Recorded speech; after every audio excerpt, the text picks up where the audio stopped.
اعوذ باللہ من الشیطان اللعین الرجیم بسم اللہ الرحمن الرحیم الحمد للہ رب العالمین والصلاة والسلام علی نبی الکریم وعلی آلہ الطیبین الطاہرین المعصومین المنتجبین ولعنۃ اللہ علی اعدائہم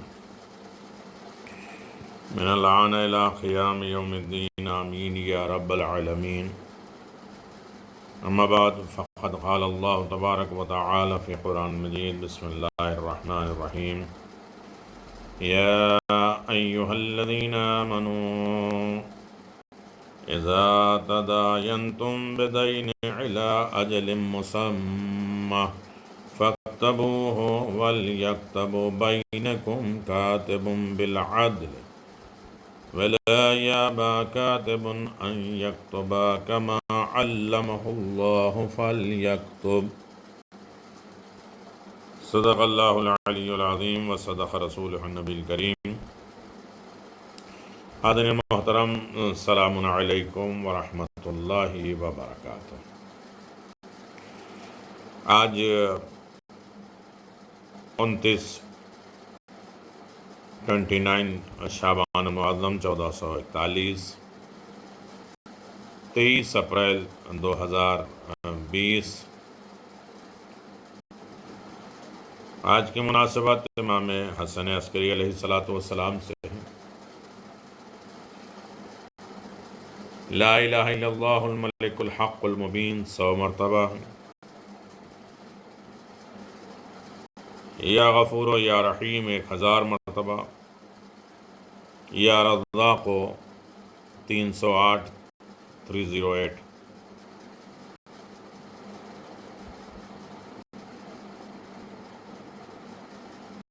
یقیناً مناسبت ہوتے ہوئے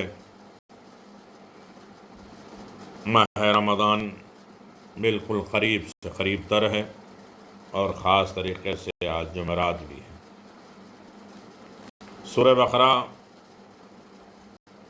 آیت نمبر 282 282 تھوڑی لمبی آیت ہے، جس میں اللہ تبارک و تعالیٰ نے تجارتی دستاویز، ایگریمنٹ، بزنس کے، لین دین، کاروبار کے ایگریمنٹ کیسے بنانا، بغیر ایگریمنٹ کے نہیں ہوتا، اس میں اللہ نے خود 18 پوائنٹ بیان فرمایا ہے۔ آج بڑی لمبی آیت ہے، اور ترجمہ کر کے میں بات آگے بڑھاؤں۔ اعلان پروردگار ہے کہ ایمان والو، جب ایک معین مدت کے لیے قرض یا کسی معاملے کے لیے ایک دوسرے سے لین دین کرو تو اسے لکھ لیا کرو۔ لکھنے والے کو چاہیے کہ وہ عدل اور انصاف سے جو ہے وہ دستاویز بنائے، ایگریمنٹ بنائے۔ جس شخص کو اللہ نے لکھنے پڑھنے کی قابلیت عطا کی ہے، اسے چاہیے کہ وہ لکھنے سے گریز نہ کرے، اور جس کے ذمہ حق ہے املا وہ شخص کروائے، خدا سے ڈرے، اور طے شدہ معاملات میں کوئی چیز چھوڑ نہ دے، حذف نہ کر دے۔ اگر قرض لینے والا نادان یا ضعیف ہو، یا دیوانہ ہو، یا گونگا ہونے کی وجہ سے یعنی صحیح طریقے سے لکھوا نہیں سکتا ہے، نہیں معلوم ہے کہ کیا اونچ پیچ ہے، اس کی اونچ نیچ ہے، اور کس طریقے سے اس کے دو پیچ ہیں، کس طریقے سے وہ ایگریمنٹ، بہت سے لوگ لکھانے پڑھانے میں بھی اپنی ڈنڈی مار لیتے ہیں۔ تو اس کے ولی کو چاہیے، یعنی جو یہ ضعیف ہو، نادان ہو، دیوانہ ہو، گونگا ہو، اس کے جو سرپرست ہیں، اسے بزرگ ہیں، چاہیے کہ اس کے بجائے عدل کو ملحوظ نظر رکھے اور صحیح طریقے سے لکھائے۔ اپنے مردوں میں سے 2 لوگوں کو اس حق پر گواہ بنائے۔ اگر 2 مرد نہ ہوں تو اپنے حسب اطمینان 1 مرد اور 2 عورت کو منتخب کرے، یہ دونوں عورتیں مل کر ایک گواہ ہوں گے، اور یہ دو عورتیں اس لیے ہیں تاکہ ایک بھول جائے تو دوسرے اسے یاد دلائے۔ اور جب گواہوں کو گواہی کے لیے بلایا جائے تو انہیں انکار نہیں کرنا چاہیے، اور وہ معاملے کی مدت معین ہے، چاہے تھوڑا ہو یا زیادہ، اسے لکھنے پر دل تنگ نہ ہو۔ یعنی جو کچھ بھی ہے لکھا پڑھی کے ساتھ ہونا چاہیے، کسی کو لین دین یا کسی کو جو کچھ بھی ہو لکھ لینا چاہیے۔ یہ خدا کے نزدیک عدل کے قریب ترین ہے۔ گواہی کے لیے زیادہ سہولت اسی میں ہے کہ شک اور تردد اور بحث اور جھگڑے کو روکنے کے لیے یہی بہتر ہے۔ ہاں، البتہ جو لین دین تم اپنے ہاتھ سے آپس میں کرتے ہو اس میں نہ بھی لکھا جائے تو کوئی مضائقہ نہیں۔ نقد جو خرید و فروخت کے وقت بھی گواہ بنا لیا کرو۔ لکھنے والا گواہ کو حق گوئی کی وجہ سے کوئی نقصان نہیں پہنچانا چاہیے، اور نہ اسے سختی کی جانا چاہیے۔ چاہے اگر ایسا کرو گے تو پروردگار کے فرمان سے نکل جاؤ گے، اور خدا سے ڈرتے رہو۔ خدا تمہیں تعلیم دیتا ہے، اور اللہ ہر چیز کا علم رکھنے والا ہے۔ یعنی قرآن مجید کی طویل آیت میں اس میں مالی لین دین کے قواعد کے سلسلے میں 18 احکام بیان کیے گئے ہیں کہ انسان اس لیے کہا جاتا ہے کہ جب تک مولا علی فرماتے ہیں جب تک بزنس کے تمام کاروبار کے جو ہے وہ تمام چیزیں اسلامی نہیں سمجھ لو تو بازار میں نہیں جاؤ، اس لیے کہ سب سے پہلے بازار میں شیطان کھڑا ہوتا ہے۔ اس لیے بازار جانے کے بھی احکام شریعت نے بیان کیا ہے۔ بازار جاتے وقت کون سی دعا پڑھو اور کس طریقے سے خرید و فروخت کرو، اور اس کے احکامات کیا ہیں، وہ ساری چیزیں ہیں کہ اگر انسان یہ بزنس کے کاروبار کے اور طریقے اسلامی نہیں جانے گا اس کے کرو تو اسے ڈر ہے کہ یقیناً وہ گناہ میں یا سود میں یا دیگر تمام چیزوں میں ملوث ہو جائے گا۔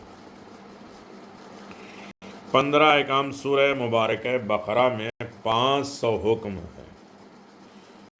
سورہ بقرہ 286 آیت ہے سورہ بقرہ میں، جس میں 500 احکام الہی جس کو آرڈر دیا گیا اللہ نے یہ کام کرو، ان میں سے 15 صرف اسی آیت کریمہ میں۔ وقت ہو حالات ہوں تو اسے پڑھیے، انگلش میں، ہندی میں، قرآن ہر زبان میں ہے ترجمہ، اور اس کی تفصیلات دیکھیں اور تفسیر میں جائیں۔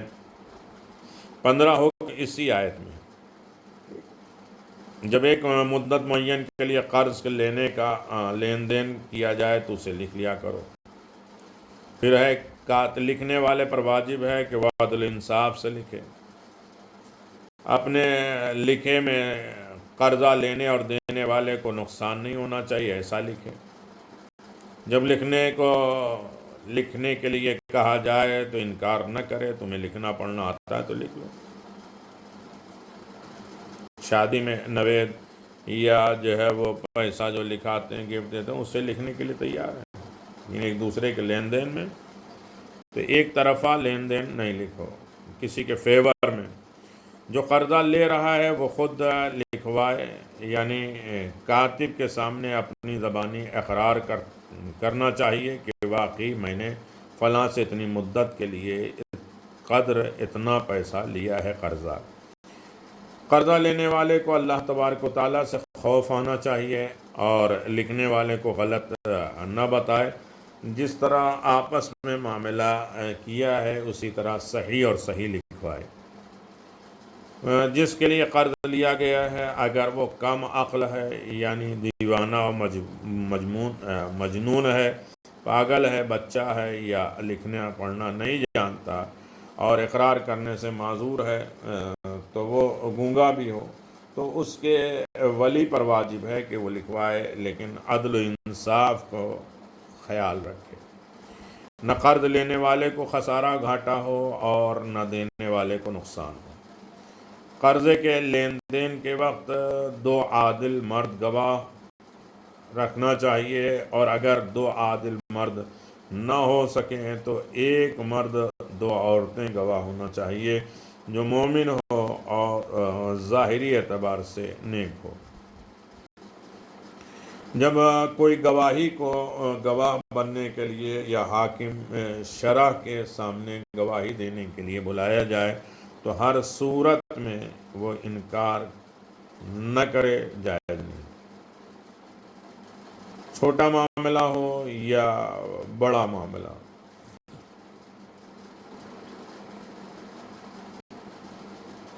تو لہذا ان معاملات کو اپنے سامنے رکھیں۔ لکھنے کے حکم میں سب برابر ہیں، چاہے چھوٹا اور بڑا ہو۔ اگر تجارت اور نقد اور بنقد خرید و فروخت کا قصہ ہو تو اس میں لکھنا ضروری نہیں ہے، اگر لکھ لیا جائے تو بھی کوئی حرج نہیں۔ خرید و فروخت پر بھی گواہ قائم کیے جائیں، اور یہ امر استحباب کے لیے ہے، مستحب ہے، اور لکھنے والے اور گواہ معاملہ کرنے والوں کو ضرر نہ دیں، نقصان نہ پہنچائیں، یعنی ان کو ان کی ضرورت ہو تو ان کو پریشان نہ کرے، بلکہ لکھنا اور گواہی کے لیے آپ کو پیش کر دیں۔ معاملہ کرنے والے، کاروبار کرنے والے لکھنے اور گواہ کو بالکل ضرر نہ پہنچائیں، اور ان کا وقت فارغ ہو اور ان کو بھی اور مل سکتے ہوں تو خواہ مخواہ ان کو تنگ نہ کیا جائے، اور لکھنے والے یا گواہ کو بلا وجہ ضرر دینا فسق اور گناہ ہے۔ امام جعفر صادق علیہ السلام فرماتے ہیں جو شخص بغیر لکھے اور بغیر گواہوں کے کسی کو قرض دے اور پھر وہ اس پہ واپس نہ کرے تو اس کی بد دعا بھی اس کے بارے میں قبول نہیں ہوتی کہ میں نے جاؤ تم نے ہمارا قرض مال لیا، ہم تمہاری بد دعا دیں گے، تم نے لکھایا کہاں، گواہ کہاں بنایا۔ ولایہ اہل سنت کے مشہور کتاب مقتل حسین میں اور فرائض السبتین جلد نمبر 2 میں جناب رسول خدا کے اونٹوں کو چرواہا جو جناب ابو سلفی سے روایت ہے کہ اس آیت کریمہ کا پہلا حصہ امیر المؤمنین کے حق میں ہے۔ جناب رسالت میں آپ جب معراج پر تشریف لے گئے تو اللہ تبارک و تعالی رب العزت نے فرمایا اے رسول جو کچھ نازل کیا گیا ہے اس پر ایمان لے آؤ۔ اللہ نے فرمایا جی ہاں، رسول خدا نے فرمایا جی ہاں، اور تمام مومن پر بھی ایمان لا چکے ہیں۔ میں بھی ایمان لایا ہوں جو لکھا ہے، اور تمام مومنین بھی ایمان لائے۔ اللہ تعالیٰ نے فرمایا پیچھے کسے چھوڑ کر آئے ہو؟ تو آپ نے فرمایا اپنی امت کے بہترین فرد کو چھوڑ کے آیا ہوں۔ اللہ نے فرمایا کیا علی بن ابی طالب کو چھوڑ کر آئے ہو؟ تو آپ نے فرمایا ہاں میرے اللہ، میں علی کو دنیا میں چھوڑ کے آیا ہوں۔ تو اللہ نے فرمایا اے محمد میں نے تجھے علی بن ابی طالب علیہ السلام کو، حسین علیہ السلام اور اولاد حسین سے ائمہ کو اپنے نور سے پیدا کیا ہے، پھر تمہاری ولایت آسمانوں اور زمینوں پر پیش کی، جس نے اسے قبول کر لیا میرے نزدیک وہی مومن ہے، اور جس نے انکار کیا میری نگاہ میں وہ کافر ہے۔ کوكب دری، چمکتا ہوا ستارہ۔ پھر اللہ تبارک و تعالیٰ نے فرمایا ہے محمد اپنے خلفاء کو، اپنے خلیفہ، اپنے نائبین کو دیکھنا چاہتے ہو؟ تو آپ نے فرمایا ہاں۔ تو اللہ تبارک و تعالیٰ نے فرمایا کہ عرش کے رائٹ طرف دیکھو، داہنی طرف دیکھو۔ تو آپ نے عرش کے رائٹ سائڈ دیکھا تو مولا کائنات جناب سیدہ امام حسن، امام حسین، امام زین العابدین محمد باقر، امام جعفر صادق، امام موسیٰ کاظم، امام علی رضا، امام محمد تقی، امام علی نقی، امام حسن عسکری علیہ السلام، اور محمد مہدی عجل اللہ تعالی فرجہ الشریف دریائے نور میں کھڑے عبادت پروردگار عالم میں مصروف ہیں۔ امام زمان عجل اللہ تعالیٰ فرجہ الشریف ان میں کوكب دری چمکتے ہوئے ستارے کی طرح نظر آ رہے ہیں۔ اللہ تعالیٰ نے فرمایا ہے محمد یہ مہدی علیہ السلام ہیں، تیرے اور تیری ذریت کا انتقام لینے والے ہیں اور میرے وعدے سے نپٹنے والے ہیں۔ تو بہت سے وعدے لیے گئے ہیں، ایگریمنٹ ہے، اور اس کو گواہ بنایا گیا، یہاں تک کہ ولایت علی اور ولایت ائمہ معصومین کو بھی پیغمبر کے سامنے پیش کیا گیا، تو اسے لکھا ہوا آسمانوں پر معراجوں پر جنت میں دکھایا بھی گیا اور انہیں گواہ بھی بنایا گیا۔ تو لہٰذا جو بھی ہے ہم کام کریں تو اسے لکھ پڑھ لیں، سمجھ بوجھ کے لیں، گواہی میں قبر میں بھی ولایت علی کام آئے گی، محشر میں حساب و کتاب، زندگی کے ہر موڑ پہ مولا امیر المومنین کی محبت کام آئے گی۔ آج کی مناسبت امام حسن عسکری علیہ السلام، آج کا ذکر آپ نے سن لیا۔ آج کے دن کی نماز پیغمبر اسلام صلی اللہ علیہ وسلم فرماتے ہیں جو شخص جمعرات کے دن عصر کے نماز کے بعد 2 رکعت نماز بجا لائے تو اللہ تعالیٰ اسے جنت اور جہنم میں جتنے بھی لوگ موجود ہیں اس کے برابر ان کا حسنات دے گا۔ 2 رکعت نماز پڑھتا ہوں یا پڑھتی ہوں قربتاً اللہ، الحمدو کے بعد 5 مرتبہ سورہ نصر اور 5 مرتبہ سورہ کوثر کی تلاوت کریں۔ نماز کے بعد 40 مرتبہ سورہ توحید کی تلاوت کریں اور پھر 40 مرتبہ استغفار کریں۔ استغفر اللہ ربی واتوب الیہ۔ دوسری نماز، جو شخص جمعرات کے دن 2 رکعت نماز بجا لائے، ہر رکعت میں سورہ الحمد کے بعد 10 مرتبہ سورہ قل ھو اللہ پڑھے تو فرشتے پیغام خدا لے کر حاضر ہوتے ہیں کہ تمہاری جو بھی حاجت ہے بیان کر، وہ پوری کی جائے گی۔ نماز کی نیت آپ جانتے ہیں، آج کی نماز جمعرات کی 10 نماز پڑھتے ہیں، 2 رکعت قربتاً اللہ، الحمد کے بعد 10 مرتبہ سورہ قل ھو اللہ۔ نماز ختم ہونے کے بعد دعا۔ آج کا پیغام امیر المومنین علی بن ابی طالب علیہ السلام فرماتے ہیں عمل کے قبول ہونے کی خود عمل کرنے سے زیادہ اہمیت دو۔ یعنی اگر تم عمل کو قبول کرانا چاہتے ہو تو اس کو زیادہ زیادہ اہمیت دو، سجاؤ سنوارو۔ دنیا میں آرزوؤں کو کم کر دینے کا نام زہد ہے۔ جتنی آرزو تمنائیں، لمبی لمبی امیدیں کم ہوتی جائیں گی، انسان زاہد بنتا جائے گا۔ پروردگار عالم کو حرام کی ہوئی چیزوں سے کنارہ کشی شکر ہے۔ جو انسان اللہ تبارک و تعالیٰ کے حرام چیزوں سے بچ جائے، یہی شکر خدا ہے۔ جس نے اپنے آپ کو تکلیف میں ڈالا اس نے اللہ تبارک و تعالیٰ کو راضی کیا، اور جس نے خود کو تکلیف نہ دی اس نے اللہ تبارک و تعالیٰ کو ناراض کر دیا۔ آج کا عمل، آج کسی نماز کے بعد 500 مرتبہ تسبیح پڑھیں یا ہر نماز کے بعد 10 مرتبہ یہ عمل بجا لائیں۔ عمل جس نیک کام کے لیے کیا جائے گا انشاءاللہ اللہ اسے جلد از جلد پورا کر دے گا۔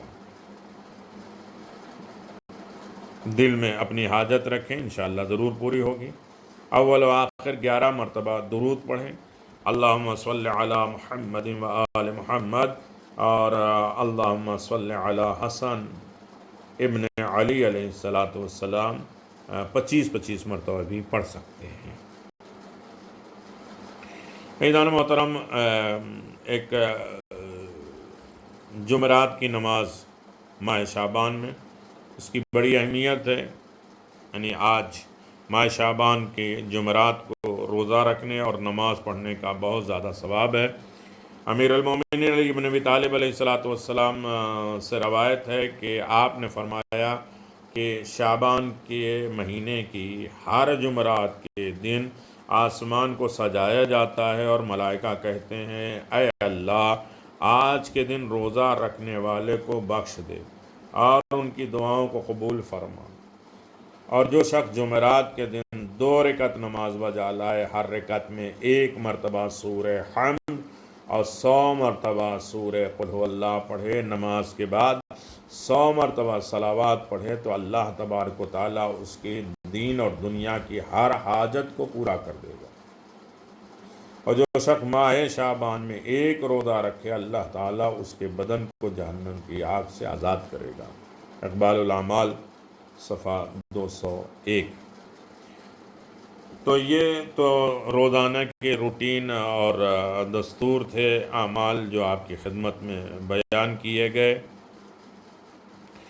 خاص طریقے سے انشاءاللہ آج کی رات میں استقبال ماہ رمضان کی ریکارڈنگ ہو چکی ہے، یوٹیوب پہ آ گئی ہے، آپ کو اس کا بھیج دیا جاتا ہے لنک، اسے آپ سماعت فرمائیں۔ اور آج کی رات میں انشاءاللہ شب یکم رمضان، پہلی رمضان کے رات کے احکام، دعا، مناجات اور اس کے فائدے، اس کے لوازمات اور اس کی تمام تر چیزیں آپ کی خدمت میں پیش کی جائیں گی، اعمال ماہ رمضان شب اول کے عنوان سے۔ اور اس کے بعد انشاءاللہ آپ کی خدمت میں قرآن مجید کی کچھ خصوصیات روزانہ پیش کیے جائیں گے، اور ماہ مبارک رمضان کی فضیلت کے بارے میں روزانہ کچھ باتیں آپ حضرات کی خدمت میں ہوں گی، ماہ رمضان کے اعمال کے سلسلے میں، پھر اس کے بعد احکام ماہ رمضان کے سلسلے میں، اور پھر حقیقت روزہ کے سلسلے میں انشاءاللہ آپ سے گفتگو جاری اور ساری رہے گی۔ لہذا اس کی طرف ہمیں متوجہ ہونا ہے، تھوڑا سا وقت ماہ رمضان میں ہمیں اپنی طرف دینا ہے، یعنی اپنے سے۔ ماہ رمضان روحانی درسگاہ ہے، جیسا کہ چند دن بعد انشاءاللہ ایک دن کے بعد ماہ رمضان کی آمد ہے۔ ماہ مقدس کے لیے ہمارے لیے سب سے پہلا یہ جاننا ضروری ہے کہ ہمیں ماہ رمضان کا استقبال کیسے کرنا چاہیے۔ پیغمبر اسلام صلی اللہ علیہ وسلم نے خود فرمایا خطبہ شعبانیہ کہ اے لوگو، اللہ کی مہمانداری کا مہینہ اپنی برکتوں اور رحمتوں اور مغفرت کے ساتھ آ پہنچا ہے۔ یہ وہ مہینہ ہے جو اللہ تبارک و تعالیٰ کی نظر میں تمام مہینوں سے افضل اور برکت والا، اس کے دن تمام دنوں سے افضل، اس کی راتیں تمام راتوں سے افضل، اس کی گھڑیاں، ساعتیں دوسرے تمام ساعتوں سے فضیلت رکھتی ہے۔ یہ وہ مہینہ ہے جس میں اللہ تبارک و تعالیٰ اپنے مہمان کی دعوت دیتا ہے، اور تم اس کے مہینے میں سعادت مند میں سے قرار پاتے ہو۔ اس مبارک مہینے میں تمہاری سانس تسبیح ہے، تمہارا سونا عبادت ہے، تمہارے اعمال قبول ہوتے ہیں، تمہاری دعائیں مستجاب ہوتی ہیں، تم سچی نیتوں اور پاکیزہ دلوں کے ساتھ اپنے پروردگار کو پکارو کہ وہ تمہیں اس مہینے کے روزے رکھنے اور زیادہ سے زیادہ قرآن پڑھنے کی توفیق عطا فرمائے۔ بد نصیب ہے وہ شخص جو اس مہینے میں اللہ تبارک و تعالیٰ کی بخشش سے محروم رہے۔ اس مہینے میں اپنی بھوک اور پیاس کے ذریعے قیامت کے دن کی بھوک اور پیاس کو یاد کرو۔ اللہ تعالیٰ کے راہ میں فقیروں اور مسکینوں پر زیادہ سے زیادہ خرچ کرو اور ان کو خیرات دو۔ اپنے بزرگوار کا احترام کرو، اپنے چھوٹوں کے ساتھ رحم دلی کے ساتھ پیش آؤ، رشتہ داروں کے ساتھ صلہ رحمی کرو۔ اے لوگو، اس مبارک مہینے میں اپنی آنکھوں کو نامحرموں کو دیکھنے اور کان کو حرام چیزوں کو سننے سے بند رکھو۔ تم دوسروں کے یتیموں کے ساتھ شفقت اور مہربانی کرو تاکہ اللہ تبارک و تعالیٰ تمہارے یتیموں پر شفقت اور مہربانی کرے۔ اس مہینے میں اللہ تبارک و تعالیٰ سے اپنے گناہوں کی توبہ کرو اور نماز کے اوقات میں اپنے ہاتھ بلند کر کے دعا مانگو، کیونکہ نماز کے وقت وہ بہترین وقت ہوتا ہے کہ جب اللہ رب العزت اپنے بندوں کی طرف نظر رحمت فرماتا ہے، اور جب اس کے بندے اس سے مناجات کرتے ہیں تو وہ ان کو جواب دیتا ہے، اور جب پکارتے ہیں تو انہیں لبیک کہتا ہے، اور جب وہ دعا مانگتے ہیں تو ان کی دعا قبول کرتا ہے۔ اے لوگوں، جو شخص اس مہینے میں اپنا اخلاق اچھا بنائے گا وہ قیامت کے دن جب لوگوں کے قدم پل صراط پہ ڈگمگا رہے ہوں گے بآسانی گزر جائے گا۔ اور جو بھی اس مہینے میں اپنے نوکروں سے ہلکا کام لے گا اور روز قیامت اللہ تبارک و تعالیٰ اس سے حساب بھی کتاب بھی نرمی کے ساتھ لے گا۔ جس مہینے میں دوسروں کے ساتھ برائی سے پیش آئے گا، اللہ تبارک و تعالیٰ روز قیامت اس کو اپنے غضب سے محفوظ رکھے۔ برائی سے پیش نہیں آئے گا، اللہ اس کو غضب سے محفوظ رکھے۔ جس مہینے میں اپنے رشتہ داروں کے ساتھ صلہ رحم کرے گا، اللہ تبارک و تعالیٰ قیامت کے دن اسے اپنی رحمت کے سائے ملے گا۔ جس مہینے میں مستحب نماز پڑھے گا، اسے دوزخ کے عذاب سے آزاد کیا دیا جائے گا۔ جو اس مہینے میں واجب نماز ادا کرے گا، اسے نامہ اعمال میں 70 فرض نمازوں کا اجر ثواب دیا جائے گا۔ وہ دوسروں مہینے میں ادا کرتا ہے، اس مہینے کی برکت اور نماز واجب کو بھی 70 گنا ثواب بڑھا دیتا ہے۔ جو اس مہینے میں کثرت کے ساتھ درود پڑھے گا، اللہ تبارک و تعالیٰ اس کے نامہ اعمال کے پلے کو وزنی کرے گا، اور سب کے نامہ اعمال کو پلے کو وزنی کر دے گا۔ جو کوئی اس مہینے میں قرآن کی ایک آیت کی تلاوت کرے گا، اسے دوسرے دنوں کو پورا قرآن پڑھنے کا ثواب ملے گا۔ اے لوگو، آگاہ ہو جاؤ، اس مہینے میں جنت کے دروازے کھول دیے جاتے ہیں۔ اپنے پروردگار سے دعا کرو کہ تم پر وہ دروازے بند نہ کر دے، اور دوزخ کے دروازے بند ہو جاتے ہیں، خدا سے دعا کرو کہ تم پر وہ کھول نہ دے۔ شیطان اس مہینے میں بند جاتے ہیں، دعا کرو کہ تم پر وہ مسلط نہ ہو۔ اسی طرح بہت سی چیزیں ہیں 4 محور میں: فضیلت ماہ رمضان، اعمال ماہ رمضان، تقوی الہی، یاد امیر المؤمنین۔ یہ 4 محور ہیں جو یوٹیوب پہ آپ کو لنک دی جا رہی ہے، اور جس پر انشاءاللہ آپ آمادہ ہوں گے تو ہر چیز آپ کی خدمت میں آ جائے گی، اور اس میں تھوڑا سا تصریح کے ساتھ ویڈیو کے ساتھ آپ کی خدمت میں بیان کی گئی ہے۔ اب رہا مسئلہ کہ ماہ رمضان میں کیا کریں۔ شب جمعہ ہے، آج کے شب چاند کی رات کی دعا اور چاند کے طریقے اور چاند کے دیکھنے کے بعد کیا کیا پڑھنا چاہیے، وہ ساری چیزیں آپ حضرات کی خدمت میں انشاءاللہ پیش کی جائے گی۔ ماہ رمضان میں کیا کریں؟ پہلی چیز ہے حقیقت روزہ۔ ہمارے موضوع میں روزے کی حقیقت کیا ہے۔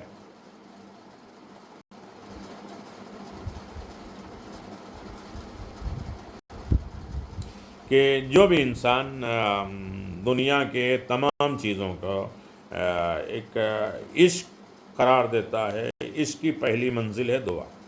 جب انسان کسی کا عاشق بن جاتا ہے تو اس کی یاد اس کے ذہنوں میں ہر وقت رہتی ہے۔ اللہ کا ہمیں عاشق بننا ہے، اس ماہ رمضان میں ہمیں عشق ہو جائے، اور اس کی وجہ سے بھوک پیاس کی شدت سے محفوظ۔ کہیں ایسا نہ ہو کہ ایک بوڑھے آدمی کو کچھ لوگوں نے ماہ رمضان میں کھاتے پیتے دیکھا، تو کچھ جوان آئے، تم روزہ نہیں رکھتے، کھاتے پیتے ہو؟ کہا کہ میں صرف پیتا ہوں اور کھاتا ہوں۔ کیا یہی تو روزہ ہے؟ کہا لیکن میں کسی کی غیبت نہیں کرتا، حرام پیٹ نہیں بھرتا، غلط نگاہ نہیں کرتا، اور غلط باتیں نہیں کرتا، ہمارے تمام اعضاء گناہوں سے محفوظ ہیں، یاد الہی ہے۔ لیکن کیا کریں، صرف ہم جو ہے وہ پیاس اور بھوک کا روزہ نہیں رکھ پاتے۔ اس جوان نے بوڑھے نے پوچھا جوانوں سے کہ تم لوگ روزہ؟ کہاں روزہ؟ کیا روزہ؟ کہ کھاتا پیتا نہیں ہوں۔ اور کیا کیا کرتے ہیں؟ یہ سارے ہنگامے کرتے ہیں، برائیاں کرتے ہیں۔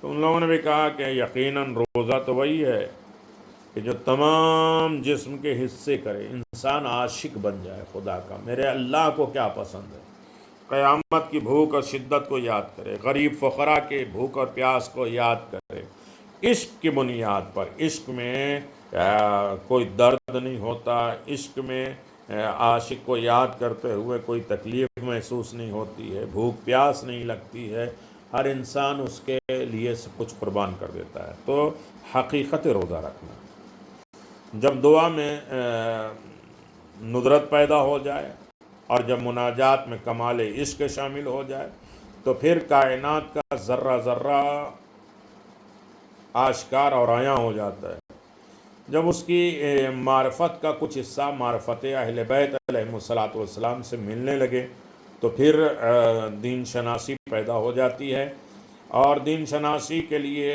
اللہ تعالیٰ نے عبادت کو فرض قرار دیا ہے، مثلا نماز، روزہ، حج، تاکہ دین کو تم پہچان سکو۔ دین شناسی یعنی دین کو پہچان سکو۔ زکوٰۃ وغیرہ دین کو سمجھنے اور اپنی عملی زندگی پر لاگو کرنے کے لیے بیان کیے گئے ہیں۔ روزہ بھی عظیم حقیقت عبدیت ہے، عبدیت کی عملی دلیل ہے، یعنی عبادت کی پریکٹیکل جو ہے اگر انسان دیکھے تو یہ ہے روزہ۔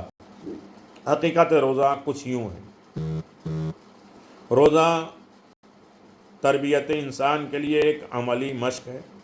روزہ تزکیہ نفس کا ایک بہترین ذریعہ ہے۔ روزہ خواہشات نفسانی کے خلاف ایک مسلسل کوشش ہے۔ روزہ اللہ تبارک و تعالیٰ کے آفاقی نظام کے سامنے سر تسلیم خم کرنا ہے۔ روزہ خود پرستی یعنی اپنی ثنا، اپنی مدح، اپنی تعریف، قوم پرستی، ہمارے خاندان، ہمارے قوم قبیلے میں یہ ہوتا ہے، ہمارے بزرگوں نے یہ کیا، طاغوت پرستی کے بتوں کو توڑتے ہوئے خدا پرستی کو اپنانے کا نام ہوتا ہے۔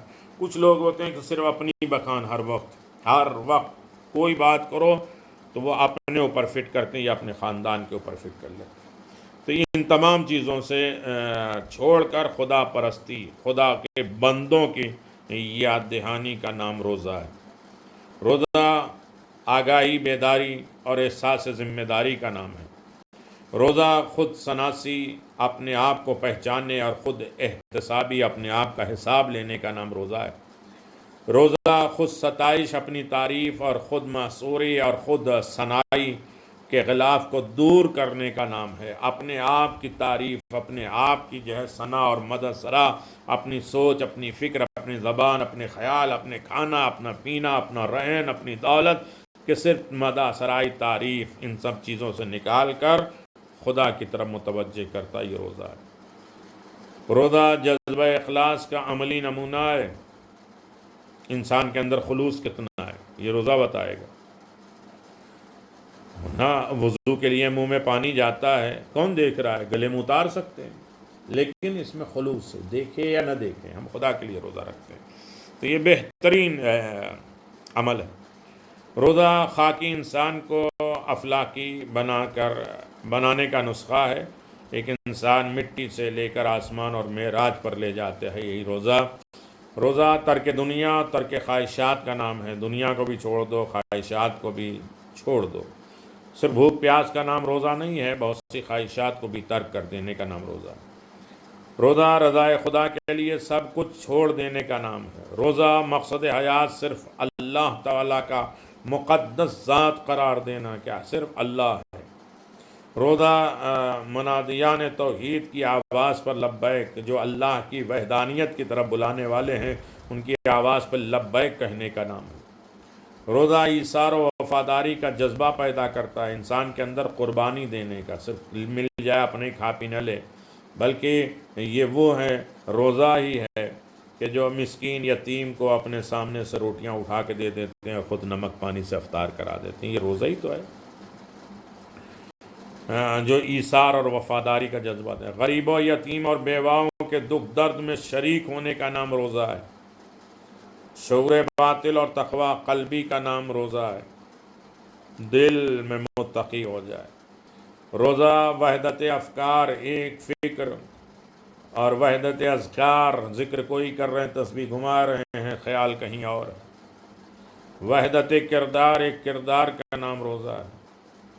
روزہ کربلا شناسی کے ایک بہترین وسیلہ ہے۔ کربلا کو پہچانو، بھوک پیاس میں بھی امام کی اطاعت کرنے والے، امام کے صحابی، امام کے فرما بردار، کسی جھوٹی سے جھوٹی دنیا کو کوئی روایت نہیں دکھاتے۔ کسی بچے نے یہ کہا ہو کہ امام حسین کو چاہیے تھا کہ وہ بیعت کر لیتے تاکہ ہمیں پانی مل جاتا، ہمیں کھانا مل جاتا، ہمارے باپ نہ قتل کیے، ہمارے بھائی نہ قتل کیے جاتے۔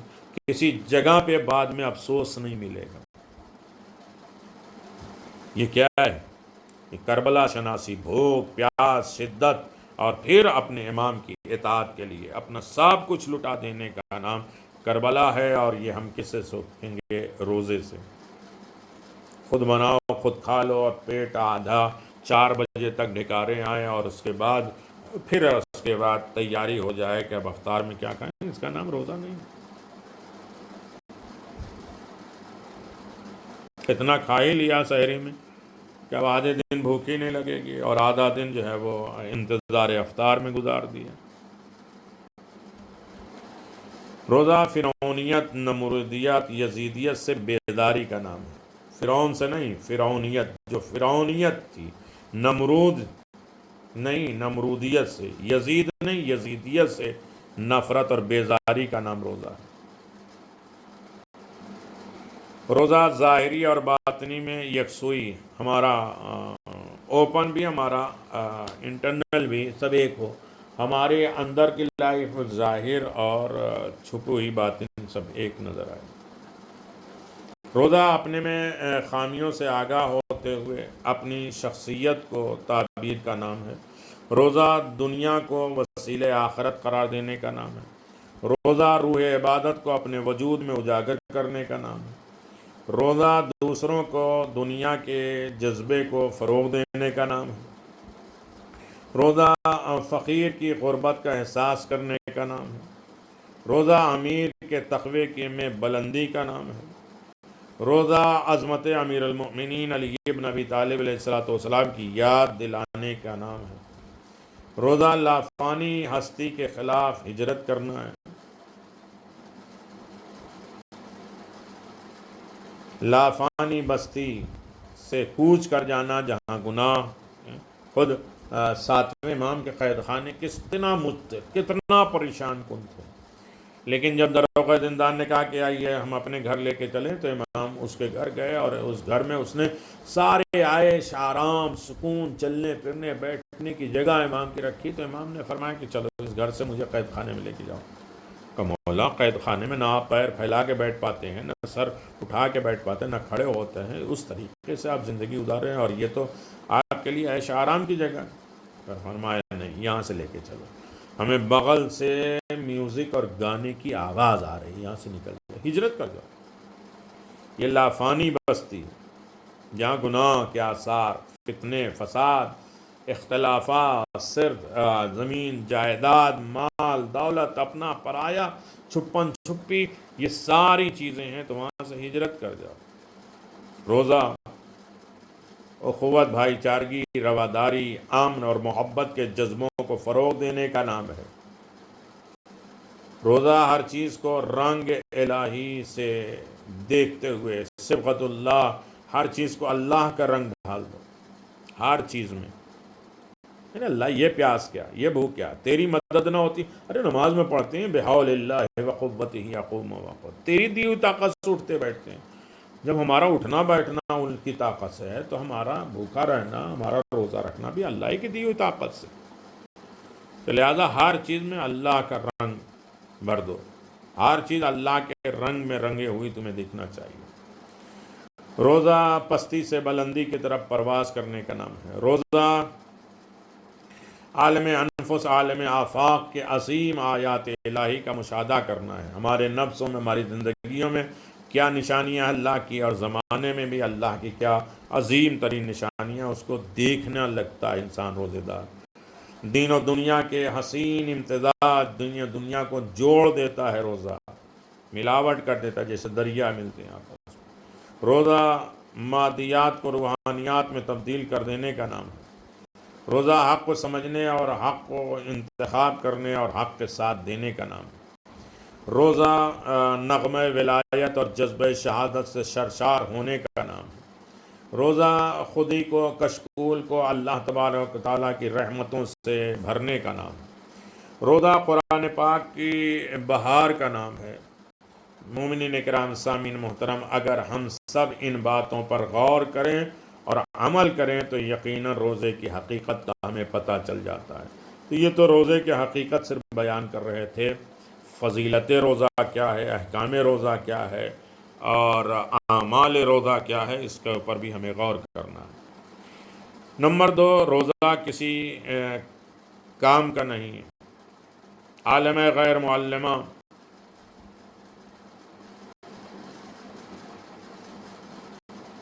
جناب زینب سلام اللہ علیہ روایت کرتی ہیں کہ میری ماں فاطمہ زہرا نے فرمایا، وہ روزہ دار جس کی زبان، کان، آنکھ، پاٹھا، باڈی، اعضاء جوارے گناہوں سے محفوظ نہ ہو، اس کا روزہ کس چیز کا؟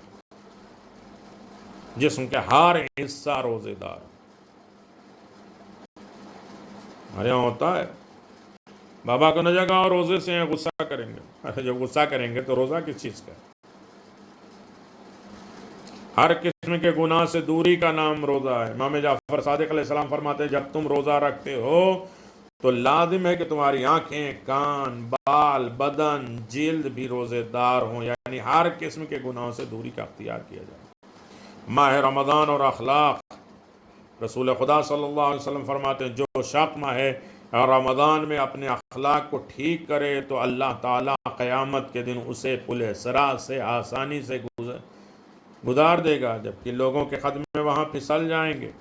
رحمت خدا کا حصول، پیغمبر اسلام فرماتے ہیں، اے لوگو، جو شخص اس ماہ رمضان المبارک میں صلہ رحمی، رشتہ داروں کے ساتھ اچھا سلوک کرے گا تو اللہ تبارک و تعالیٰ ساری غلطیاں اور کوتاہیاں ان کی بھول کر اپنا لے تو اللہ تعالیٰ قیامت کے دن اس کو اپنی رحمت کے دائرے میں شامل فرمائے گا۔ اور سب سے افضل صلہ رحمی یہ ہے کہ اپنے قرابت دار رشتہ داروں سے اذیت اور تکلیف کو دور کر دو۔ یہ ہے صلہ رحمی، کہیں بھی ہو، کتنی دور بھی ہو، ان کی اذیت اور تکلیف کو ان سے دور کر دو۔ جو شخص قطع رحمی کرے گا، اللہ تبارک و تعالیٰ اپنی رحمت کو قیامت کے دن اس سے قطع رحم کرے گا۔ بے فائدہ روزہ، میں ابھی صرف 10 چیزوں کو آپ کی خدمت میں بیان کرتا ہوں۔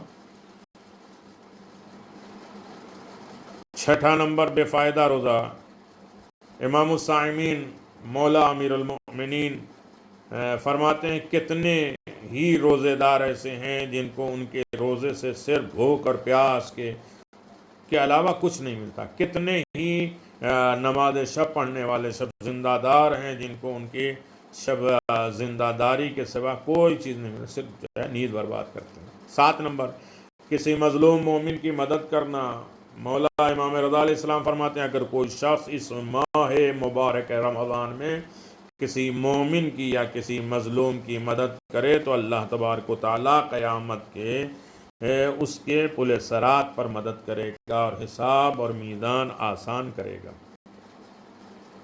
روزہ دار اور غیبت، پیغمبر اسلام فرماتے ہیں، روزہ دار چاہے بستر پہ سویا ہو ہی کیوں نہ ہو، عبادت کی حالت میں، جب تک وہ کسی کی غیبت نہ کرے، اگر توبہ کر لے تو جنت میں داخل ہونے کے آخری شخص ہوگا، اتنا انتظار کرایا جائے گا، اور اگر توبہ نہ کرے تو جہنم میں داخل کر دیا جائے گا، داخل ہونے میں پہلا شخص ہوگا۔ یعنی غیبت جو ہے روزے کو باطل کر دیتی، ختم کر دیتی۔ ہم یہ کہتے ہیں، ارے تو یہ تو برائیاں عام ہیں، وہ تو ظالم ہے لہٰذا ہم جو ہے برائی کریں گے، اپنے کسی بہانے سے، مکر و فریب سے اسے جائز قرار لیتا ہے اپنی باتوں کو۔ 5ویں امام فرماتے ہیں کہ 4 لوگوں کے روزہ کامل نہیں ہے، وہ شخص جو امام کی نافرمانی کرتا، غلام جو اپنے آقا سے بھاگ جائے اور واپس نہ آئے، اس کا بھی روزہ نہیں، وہ عورت جو اپنے شوہر کی اطاعت نہ کرے جب تک توبہ نہ کر لے، اس کا بھی روزہ نہیں، وہ بیٹے جو عاق الوالدین ہوں، اپنے والدین کی نافرمانی، ناراضگی کا سبب بنتے ہوں، جب تک والدین کی اطاعت اور ان کو راضی نہ کر لیں، روزہ نہیں ہے۔ گناہوں سے پاک شخص، پیغمبر اسلام نے جناب جابر بن عبداللہ انصاری سے فرمایا ہے، جابر، یہ مہینہ رمضان کا ہے، جو اس ماہ کے دنوں میں روزہ رکھے، رات کے کچھ حصے میں عبادت گزار بنے، اپنے پیٹ اور شرمگاہوں کی حفاظت کرے، اپنی زبان کو قابو میں رکھے، تو اس ماہ کے آخر میں وہ گناہوں سے اس طرح پاک ہوگا جیسے ابھی پیدا ہوا۔ اللہ اکبر۔ یہ ماہ رمضان کی کچھ خصوصیات ہیں، برکات ہیں، ہمیں اسے اپنے ذہن میں نوٹ کر لینا چاہیے، ڈائری پہ نوٹ کر لینا چاہیے، اور کوشش کریں کہ 30 دن روزہ رکھیں، چاند جب تک نہ ہو روزہ رکھیں، اور پھر یہ اسے ٹک لگاتے رہیں کہ ان میں سے کیا کیا چیزیں ہمارے اندر پیدا ہوئیں اور کیا کیا پیدا نہیں ہوئیں۔ خداوند عالم ہمیں احکام الہی پر عمل کرنے کی توفیق عنایت فرما، تمام فتنے عارفات اور بلاؤں سے ہمیں محفوظ فرما، ہمارے روزے کو روزہ قرار دے، ہمارے قرآن کو قرآن پڑھنے، تلاوت اور درس اور نصیحت کا پیغام سرچشمہ قرار دے، اور جو کچھ بھی یہ فلسفے بیان کے اس سب پر عمل کرنے کی دولت عطا فرما، حقوق الناس حقوق العباد ہمیں مکمل کرنے کی دولت عطا فرما، ہمارے مرحومین کی مغفرت فرما، مرحومین کے روزے باقی ہوں یا مرحومین کے اور واجبات کوئی باقی ہوں تو اسے ہمیں ادا کرنے کی دولت عطا فرما، ہمارے امام کو اپنے راضی فرما، ہمارے رشتہ دار قرابت داروں کی حفاظت فرما، مومنین کی حفاظت فرما، انہیں اس بیماری اور بلا سے محفوظ فرما، سکون کے ساتھ اطمینان کے ساتھ روزہ اور افطار اور سحری کرنے کی دولت عطا فرما۔ اللہ کسی کے اتنا محتاج نہ قرار دے کہ اس ماہ رمضان میں وہ روزہ اور افطار سکون کے ساتھ نہ کر سکیں۔ اللہ سب کی روزیوں میں برکت عنایت فرما کہ وہ اہتمام کے ساتھ اپنے بچوں اپنے گھر والوں کے ساتھ بہترین طریقے سے روزہ اور افطار اور دیگر فرائض دیگر اہتمامات کر سکیں۔ وآخر دعوانا الحمدللہ رب العالمین وصلی اللہ علی محمد وآل محمد وعجل فرج